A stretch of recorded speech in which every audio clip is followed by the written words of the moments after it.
Alright, let's break down the concept of multi-threading in Java.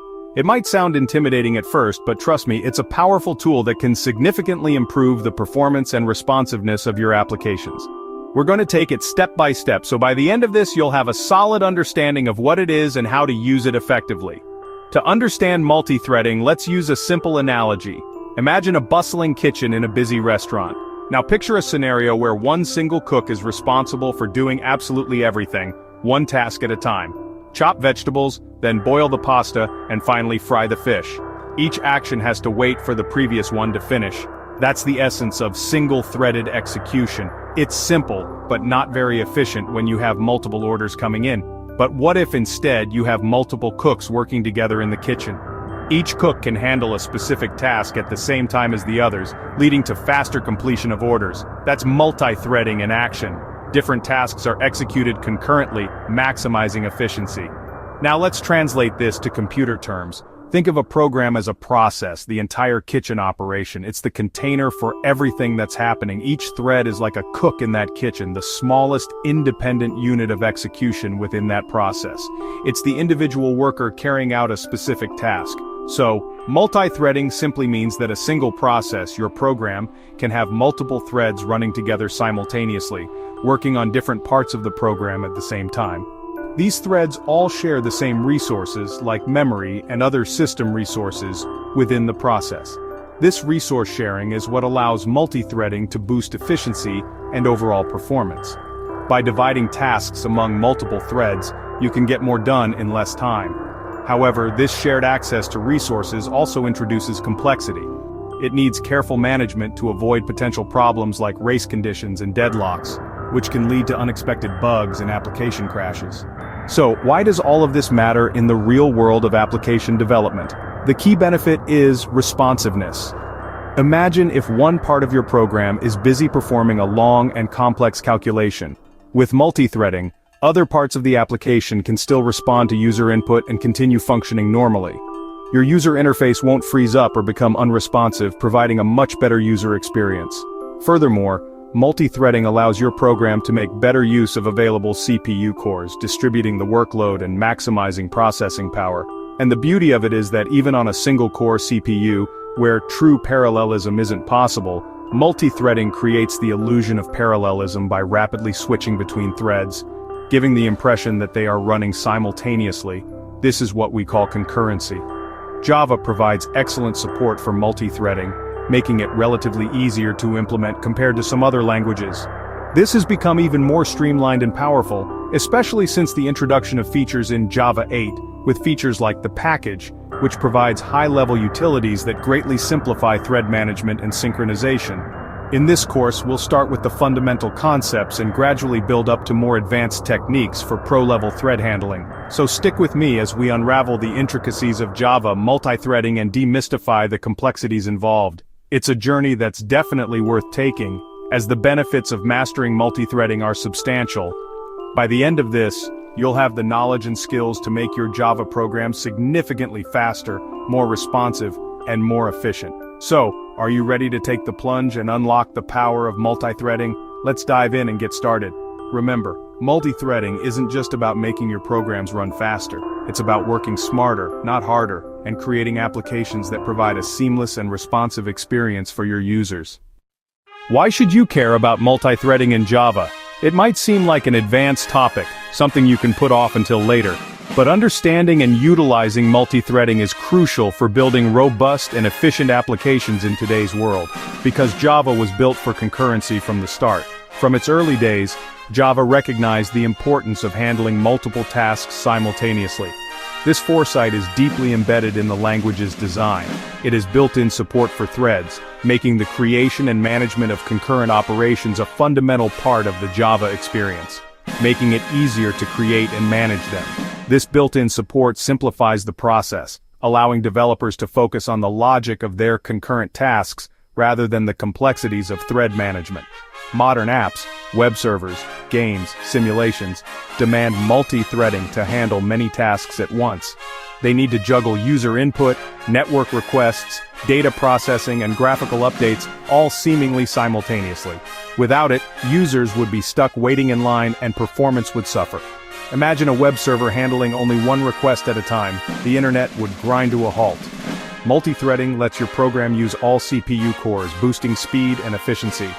By dividing tasks across multiple cores, you can significantly reduce processing time and improve overall throughput. It's essential for smooth user experiences, especially in apps with graphical interfaces. A responsive UI is crucial for user satisfaction, and multithreading plays a vital role in achieving that. If you've ever seen an app freeze during a big task, that's poor or missing multithreading. The application is likely trying to do too much on a single thread, blocking the UI and making it unresponsive.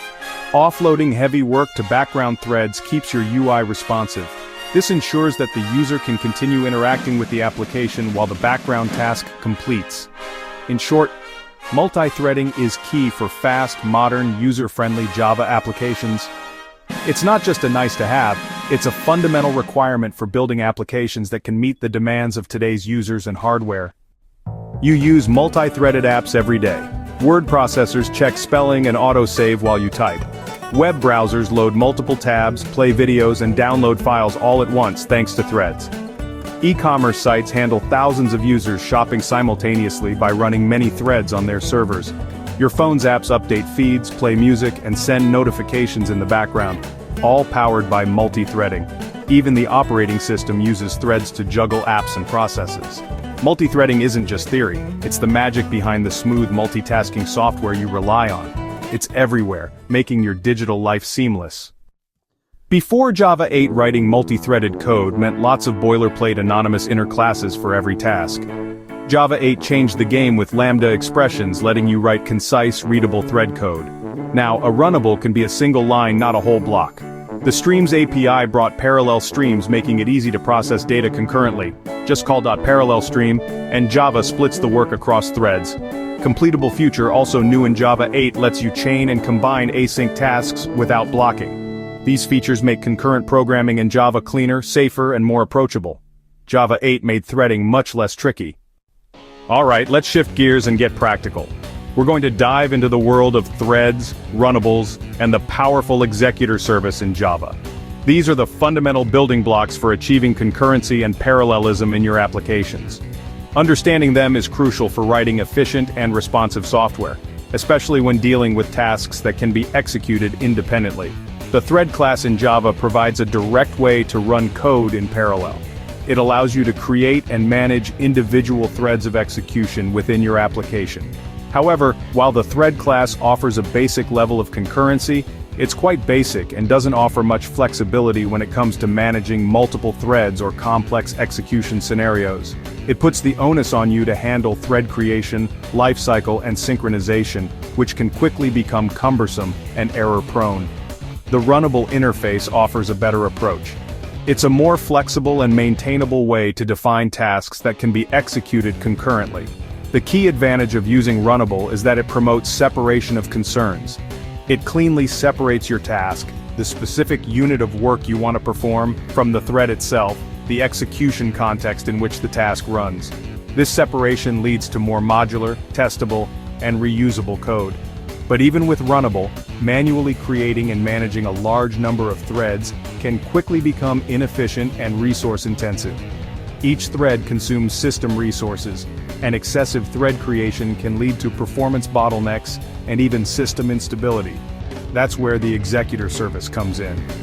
Executor service provides a modern and highly efficient way to manage thread pools, abstracting away the complexities of thread creation, management, and lifecycle. It's a cornerstone of modern Java concurrency.